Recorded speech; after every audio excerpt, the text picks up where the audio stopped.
August 6-നാണ് Hiroshima ദിനമായി ആചരിക്കുന്നത്. ഇന്നലെ നമ്മുടെ സ്കൂളിലും അതിൻ്റെ ഭാഗമായിട്ട് ഒരുപാട് പ്രോഗ്രാംസൊക്കെ നടന്നു കേട്ടോ. ഇന്നലെ വീഡിയോ പോസ്റ്റ് ചെയ്യാൻ കഴിഞ്ഞില്ല. അപ്പോൾ ഇന്നാണ് ഞാൻ പോസ്റ്റ് ചെയ്യണത്. അപ്പോൾ മഹേഷ് മാഷൊക്കെ അതിനെപ്പറ്റി ഒരു ചെറിയൊരു വിവരണം നൽകുകയാണ് കുട്ടികൾക്ക്. ടീച്ചേഴ്സൊക്കെ വളരെ ആക്റ്റീവായിട്ടാണ് ഇതിൽ പങ്കെടുത്തത്.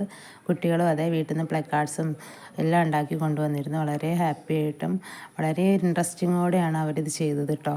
അപ്പോൾ നമുക്ക് ഈ ഹിരോഷിമ ദിനത്തിൻ്റെ ഭാഗമായിട്ടൊരു ചെറിയൊരു വിവരണമാണ് ഞാൻ ഇപ്പോൾ തരുന്നത് കേട്ടോ. എല്ലാവർക്കും അറിയണതാണ്, എന്നാലും ചെറിയൊരു വിവരണം.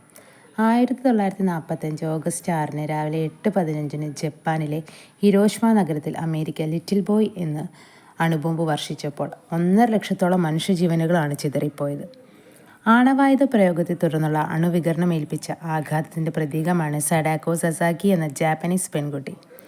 അണുബോംബ് വീണ സ്ഥലത്തു നിന്നും 1.5 കിലോമീറ്റർ മാത്രം അകലെയുള്ള വീട്ടിൽ കട്ടിലിൽ കിടക്കുകയായിരുന്നു സഡാക്കോ. ബോംബിൻ്റെ ആഘാതത്തിൽ അവൾ തെറിച്ച് വീടിന് പുറത്തേക്ക് വീണു. സഡാക്കോയ്ക്കും അവളെ രക്ഷിച്ച അമ്മയ്ക്കും അണുവികരണമേറ്റു. അതിൻ്റെ ഇരയാണ് സഡാക്കോ പിന്നീട് ജീവിച്ചത്.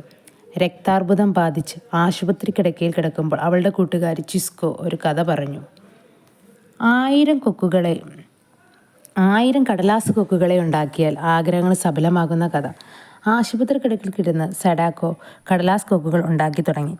ആഗ്രഹം സഫലമാകാൻ 1000 കൊക്കുകളെ ഉണ്ടാക്കുക എന്നത് അവൾക്ക് കഠിനമായി തോന്നിയതേയില്ല. ആശുപത്രിയിൽ നിന്ന് കിട്ടിയ എല്ലാ തരം കടലാസുകൾ ഉപയോഗിച്ചും കൊക്കുകൾ ഉണ്ടാക്കി. പക്ഷേ ജീവിക്കാനുള്ള തൻ്റെ ആഗ്രഹം പ്രാർത്ഥിക്കാൻ അവൾക്കായില്ല. 12-ാമത്തെ വയസ്സിൽ സഡാക്കോ വിട പറഞ്ഞു. ലോകമെമ്പാടുമുള്ള മനുഷ്യരുടെ ഉള്ളു നീറ്റുന്ന ഇന്നും